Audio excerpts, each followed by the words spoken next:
नमस्कार सर। ये जो बच्चों में आप योगाभ्यास की ओर आकर्षित करने के जो प्रयास कर रहे हैं, एक ऐसी पीढ़ी का निर्माण कर रहे हैं कि जो बचपन से ही योग की ओर जिनका रुझान हो, उनको योगाभ्यास हो, जिससे उनका शारीरिक, मानसिक, बौद्धिक विकास हो। ये प्रेरणा आपको कहाँ से मिली ये ऐसा करने का?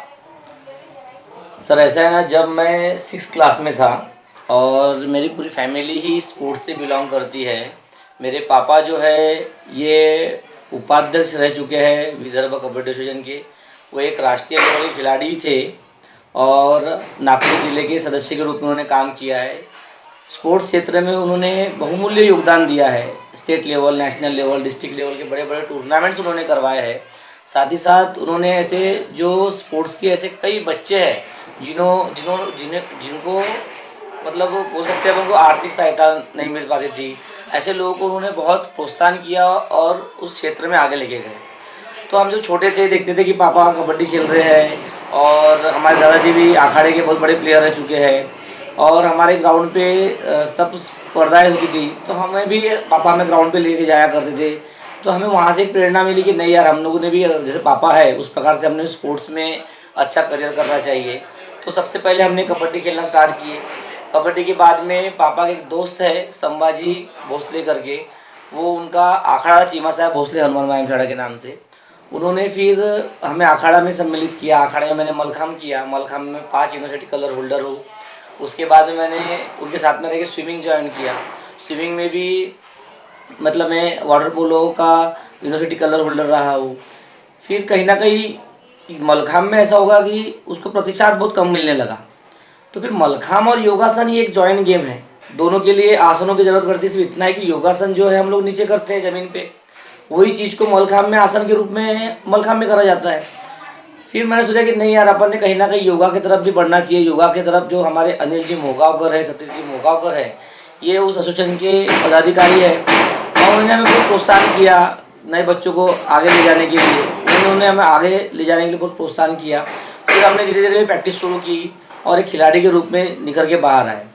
फिर ऐसा लगने लगा कि यहाँ पर अच्छे प्लेयर तो है लेकिन अच्छे कोचेस जो है हमारे नागपुर में उनकी कमी है। फिर मैं अमित स्कूल में एक छोटा सा क्लब के रूप में मैंने स्थापना की 2008 में। जब मेरा एजुकेशन बीपीएड चल ही रहा था तभी मैंने शुरुआत की और यहाँ पर योगासन, कबड्डी और खो खो है 3 इवेंट मैंने शुरू किया। जब शुरुआत की हमने तो बहुत अड़चनें आई, कई पालकों को समझाना पड़ा कि योगा क्यों आवश्यक है, खेलना क्यों आवश्यक है, क्योंकि अभी देख रहे होंगे आप युग जो है पढ़ाई का युग है। हर पेरेंट्स को लगता है कि मेरा बच्चा डॉक्टर इंजीनियर ही बनना चाहिए। तो कहीं ना कहीं उन्होंने समझाने को हमें बहुत तकलीफ का सामना करना पड़ा और तकलीफ का सामना करते हुए फिर एक समय ऐसा आया कि उसके साथ में मेरी टीम थी पूरी, जैसे कि हमारे मुख्याध्यापक सर है, हमारे संचालक सर है, इन्होंने बहुत ज़्यादा योगदान दिया कि उन्होंने पेरेंट्स को मोटिवेट किया स्पोर्ट्स के लिए। और यहाँ पर हम लोगों ने भी स्थापना शुरू की, धीरे धीरे कबड्डी शुरू की, योगासन शुरू किया, खो खो शुरू किया। उसके बाद में बच्चे स्पर्धा में जाने लग गए। तो पहले पहले ऐसा होता था कि हम लोग डिस्ट्रिक्ट लेवल से ही वापस आ जाते थे, हार जाते थे बच्चे। फिर हम लोगों ने उससे अनुभव एकत्र किया, मन में जीत थी कि नहीं, हमें हमारे बच्चे भी नेशनल लेवल, इंटरनेशनल लेवल जाना चाहिए, ज़्यादा से ज़्यादा बच्चे खेलना चाहिए। और ये जो दिघोरी भाग है, यहाँ पर कहीं भी क्लब नहीं है, यहाँ स्पोर्ट का मतलब है बोल सकते हैं स्पोर्ट की शुरुआत ही नहीं हुई है। फिर हमने उसको बढ़ाने के लिए बहुत प्रयत्न किए। मेरे पापा जो कि मैंने बताया आपको स्पोर्ट्स से बहुत बिलोंग करते हैं, उनके बहुत बड़ा योगदान है। उन्होंने मेरे से कंधे के साथ कंधा लगाकर उन्हें मुझे मोटिवेट किया। उन्हें बताया कि स्टार्टिंग में ऐसे ही थोड़ी सी कमजोरी मतलब कठिनाइयों का सामना करना पड़ता है। हमने जब शुरुआत की थी तब हमें भी ऐसे शुरुआत में कठिनाई आई थी, लेकिन आप मेहनत करो तो आपको यश जरूर प्राप्त होगा। ऐसे करते करते बच्चे फिर आगे बढ़ते गए। 3-4 साल में बच्चे नेशनल लगने लगे। एक बच्चा नेशनल लगता था, 2 बच्चे नेशनल लगने लगे। फिर ऐसा हुआ कि बीच में 2012 की बात है, जब हमें मराठी पाउल पढ़ते पुढे जी टीवी मराठी का सीरियल था, उस सीरियल की शुरुआत हुई। उस सीरियल में हम लोगों ने ऑडिशन दिए, ऑडिशन में हम सिलेक्ट हुए और इतना ही नहीं तो मराठी पाउल पढ़ते पुढे में हम लोग फाइनलिस्ट पहले सेशन किए। हम लोग चैनल में आने लगे, टीवी में हम लोग दिखे, हमारे बड़े बड़े पोस्टर बैनर से सब छपने लगे। तो उससे क्या हुआ कि बाकी जो बच्चे थे उनको भी ऐसा लगा कि नहीं यार, अपन ने योगा करना चाहिए, हम भी चैनल में जा सकते हैं, हम भी अच्छा काम कर सकते हैं। ऐसा करके उन्होंने उसमें जुड़ना शुरू हुआ और फिर हमारी स्पीड बढ़ते चले गई, सफलता पे सफलताएं मिलते चली गई। उसके बाद में हमने योगासन के माध्यम से डांस ग्रुप फॉर्म किया, जिसमें अलग अलग थीम लेकर के हम लोगों ने डांस फॉर्म शुरू किए, जैसे कि हॉरर योगा है, यानी भूत योगा करेंगे तो किस प्रकार से करेंगे, ऐसे थीम को लेकर कृष्णा थीम। हम लोगों ने जैसे अपने महाराष्ट्र का नागपुर का गाना है नाचे जो बब्बर शेर, उसमें भी हमने योगा किया कि योगा के पूरे हम लोगों ने शेर बनाए थे और उसको फॉर्मेशन में प्रस्तुत किए। ये सब चीज़ चैनल ये जो सब चीज़ें हैं, पहले आपको मराठी पॉल पढ़ते पूरे का जो चैनल है उसमें सब चीज़ें मिल जाएगी। फिर बच्चे नेशनल लेवल की तरफ बढ़ने लगे, state level, national level. Inter school में एक समय ऐसा आया था कि 30 लोगों की टीम रहती है इंटर स्कूल में। 17 बच्चे हमारे अकेले नागपुर के सिलेक्ट होने लग गए और वो सब हमारे डिगोरी विभाग के एकदम छोटे से प्रभाग के थे।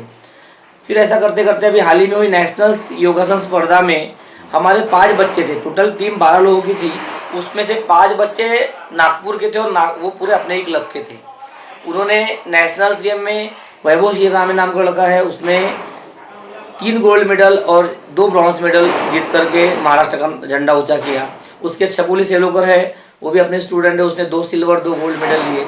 कल्याणी चूटे है, उसने 2 सिल्वर और 1 गोल्ड मेडल लिए। उसके बाद हर्षल चूटे करके लड़का है, उसने 1 गोल्ड और 1 सिल्वर मेडल लिया। उसके बाद शुभम मंजारी है, उसने 1 सिल्वर मेडल लिया। तो ऐसे अनेक मेडलों की भरमार हम लोगों ने महाराष्ट्र के लिए की और यही कारण है कि नेशनल्स गेम में पिछले साल हमारे महाराष्ट्र को फर्स्ट क्रमांक में स्थान प्राप्त हुआ। हमेशा महाराष्ट्र सेकंड नंबर पे ही रहता था, हरियाणा आगे रहता था, लेकिन इस साल ऐसा हुआ कि योगा और मलखाम नेशनल्स गेम में आने की वजह से हमारा महाराष्ट्र का झंडा ऊंचा हुआ और हम लोगों ने फर्स्ट प्लेस प्राप्त की। तो ये मल्लखांब आपका मुख्य विषय था? नहीं, मलखाम शुरुआत हमारे मलखाम से हुई। अच्छा। लेकिन मलखाम से मैं योगा की तरफ कन्वर्ट हो गया। अच्छा। क्योंकि भाई पार्टी है वो। हाँ, मलखाम का ही पार्ट है, सिर्फ इतना ही। वही आसन हम लोग मलखाम में करते हैं तो मलखाम का पार्ट हो गया, और आसन को योगा में नीचे करते हो, जमीन में करते तो योगासन हो गया।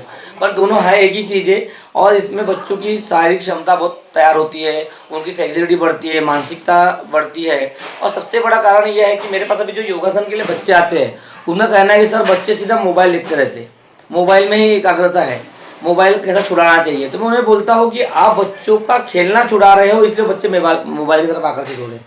आप उन्हें खेलने दीजिए। हाँ ठीक है कि हम लोगों ने फालतू के गेम ना खेलते हुए जो प्रोफेशनली गेम है, जिसे हम लोग स्टेट लेवल नेशनल लेवल में हमारे बच्चों का फ्यूचर बन सकता है, ऐसे गेम में अगर हम उसको भेजेंगे तो ज़्यादा फायदा होगा। तो आप ऐसे गेम में उन्हें कन्वर्ट करिए, और तभी क्या होगा, बच्चों का मोबाइल देखना छूटेगा। नहीं तो क्या है, मोबाइल से बच्चों की आय खराब हो रही है, उनकी मानसिकता बदल रही है, उनमें एक अलग से बदलाव हम लोग को दिखाई दे रहा है। ये सब चीज़ों के लिए स्पोर्ट्स बहुत आवश्यक है। उसमें भी हमारे जो हम लोग जो गेम चलाते हैं, हमारे महाराष्ट्रियन गेम है, जिसमें पैसा बहुत कम लगता है। योगासन एक मैट ला लो, कोई पैसे की ज़रूरत नहीं है। कबड्डी है, अपना लंगोट पहन लो, सपोर्टर पहन लो, कोई पैसे की ज़रूरत नहीं है। खो खो भी इसी प्रकार का गेम है। तो क्या आप इसके माध्यम से और योग शिक्षक निर्माण कर रहे हैं? हाँ, ये बात आपने बहुत अच्छा प्रश्न किया कि मैं जब 2010 में शुरुआत किया तो मैं अकेला ही एक कोच के रूप में काम कर रहा था, लेकिन आज मेरे पास कम से कम 15 बच्चों की टीम ऐसी है जिन्होंने मैंने सिखाया। आज वो राष्ट्रीय लेवल पर पंच के रूप में काम कर रहे हैं, कोचिस के रूप में काम कर रहे हैं। मेरे पास यहाँ पर आज 150 से 200 बच्चे रेगुलर प्रैक्टिस करते हैं, जिसमें हम लोगों ने ऐसा नहीं कि 150 बच्चे को एक ही टीचर पढ़ा रहा है। हम लोगों ने 25-25 बच्चों का, 15-15 बच्चों का एक ग्रुप बनाया है, उसमें वो बच्चे उनको पढ़ाते हैं। तो एक बच्चा जो है 15 से 20 बच्चों को कोचिंग करता है। साथ ही साथ वो स्टेट लेवल नेशनल लेवल में भी क्या है, उनको हम लोग भेजते हैं। तो नेशनल रेफरीज भी है, नेशनल कोचेस भी बने हो, और ऐसे हम लोगों ने नागपुर में बहुत सारे कोचेस का निर्माण किया है, जिससे कि कुछ लोग स्कूलों में, कॉलेजेस में भी लेक्चरशिप करते हैं, कुछ लोग फिजिकल टीचर के रूप में काम कर रहे हैं। तो यहाँ इसके माध्यम से हमने रोजगार भी बच्चों को निर्माण करके देने का प्रयास किया है। और हर साल हम लोग प्राइवेट योगासन की स्पर्धा भी हाल ही में हुई। स्वर्गीय रमन जी खरे, जो कि मेरे प्यारे पापा है, परसों ही मैंने उनके स्मृति पित्तर स्पर्धा लिया। वो स्पर्धा लेने का पीछे का उद्देश्य ये था कि छोटे छोटे बच्चों को स्टेज मिलना चाहिए, स्टेज यदि उन पे आना चाहिए, और स्टेज के माध्यम से उनको छोटे लेवल से ही उन्हें हारना जीतना, इस सब चीज़ों को सीखना चाहिए। और हम लोग इसी कारणवश क्या किए, उस स्पर्धा की शुरुआत की, और जिसमें 150-200 बच्चे सम्मिलित हुए थे और अच्छा प्रतिसाद मिला। पेरेंट्स खुश हुए, सभी बच्चों को हम लोगों ने मेडल्स दिए। उसके बाद में हमारे जो अध्यक्ष है पीयूष जी आंबुलकर, उनकी ओर से बच्चों को बिस्किट का वितरण किया गया। तो ऑल ओवर बोल सकते हैं हम लोग कि योगासन से बच्चों का बहुत फायदा हो रहा है। और वृद्ध लोगों के लिए भी कोई योजना है? हाँ, युद्ध लोगों के लिए अभी फिलहाल मेरे पास महिला लोगों के लिए बैचेस चलती है, जिसमें मेरे स्टूडेंट है सृष्टि सेंडे नाम की लड़की, वो सुबह पढ़ाती है, उसके पास में 10 से 15 लेडीज़ है। और कुछ बच्चे जो है वयस्कर भी, मतलब बच्चे नहीं बोल सकते, सीनियर सीनियर सिटीजन है, जो मेरे पास योगा करने के लिए आना चाहते हैं। लेकिन कैसा होता है ना कि वो मैं जानबूझ के उनको नहीं ले रहा, क्योंकि क्या होता है अगर हम लोग सीनियर सिटीजन की तरफ में एकाग्रत हुए तो क्या होता है बच्चों की तरफ हमारा दुर्लक्ष्य हो जाता है। तो उनके लिए बैच देने के लिए अगर उनकी इच्छा है, ऐसे कुछ बच्चों के लिए, तो हमारे पास सीनियर लोग हैं वो सिखाते हैं उन्हें। लेकिन मैं स्पेशली छोटे बच्चों पे ज़्यादा बिलोंग करता हूँ और उन पर ज़्यादा ध्यान देता हूँ, ताकि बचपन से अगर उनको योगा सिखाया जाए तो बूढ़े होने की ज़रूरत ही नहीं पड़ेगी ना। ऐसा उद्देश्य रखते हुए हम काम करते हैं। योग विद्या के प्रचार प्रसार के लिए और आप क्या करना चाहते हैं? योग विद्या के लिए प्रचार प्रसार के लिए हमारी एक ही एकेडमी अभी यहाँ पर थी, लेकिन इसके साथ साथ हम लोगों ने नेहरू नगर में एक एकेडमी स्थापित की। उसके बाद में अभी हमारी एक लड़की की शादी हुई, जो मेरे स्टूडेंट है, जो गढ़चिरौली में रहने गई, हमने उसके माध्यम से भी गढ़चिरौली में एक सेंटर शुरू कर रहे हैं हम लोग। उसके बाद में हमारा कुछ बच्चे ऐसे हैं कि जो यूनिवर्सिटी गेम्स में है, तो वर्धा में हम एक एकेडमी शुरू कर रहे हैं। तो ऐसे अलग अलग जगह एकेडमी शुरू करके, और बीच बीच में हम लोग समर कैंप में वगैरह जो दूसरे स्टेट से बच्चे वो हमारे पास सीखने के लिए भी आते हैं, वो दूसरे जिले के बच्चे जो हमारे पास सीखने के लिए आते हैं, तो वो भी एक हमारा काम शुरू है योगा के क्षेत्र में। आप बहुत बहुत शुभकामनाएं हैं आपको, और आप भविष्य में आपके प्रयास सफल हो, इसकी हम शुभकामना करते हैं। धन्यवाद। धन्यवाद सर। और आपने हमारे जो छोटे से गेम को इतना बड़ा रूप देने का जो प्रयत्न किया, उसके लिए मैं आपका धन्यवाद व्यक्त करता हूँ। और इस गेम को ज़्यादा से ज़्यादा तक लोगों तक पहुँचाओ, और हमारे इस क्षेत्र में कहीं भी किसी को मदद लगती है तो आप हमें कॉल कर सकते हैं या हमें से बात कर सकते हैं। आपके संस्था का नाम क्या है और आपका संपर्क क्रमांक क्या है? हमारा एकेडमी 2 नाम से चलती है, एक नेहरू क्रीड़ा मंडल के नाम से चलती है, और उसको एकेडमी को मैंने मेरे पिताजी जो है स्वर्गीय रमन खरे स्मृति पित्यर्थ एक टूर्नामेंट लिया था, और एकेडमी का नाम भी मैंने वही दिया हूँ, नेहरू क्रीड़ा मंडल द्वारा संचालित स्वर्गीय रमन खरे स्पोर्ट एकेडमी। ऐसे ये नेहरू नगर में चलती है। तो उसके लिए आपको अगर बच्चों को अगर भेजना है प्रैक्टिस के लिए, तो वहाँ सिद्धार्थ सर करके है, वो सिखाते हैं, मेरे छोटे भाई है वो। और दिघोरी में मैं खुद सिखाता हूँ, और दिघोरी में जो एकेडमी है वो अमित स्पोर्ट एकेडमी के नाम से है। अगर आपको संपर्क करना है तो मेरा नंबर है 9922729732। इस नंबर में कॉल करके आप मुझे योगा से संबंधित कोई भी जानकारी प्राप्त कर सकते हैं, और अपने बच्चों को अगर एकेडमी में डालना है तो आप डाल भी सकते हो। धन्यवाद। धन्यवाद सर, धन्यवाद।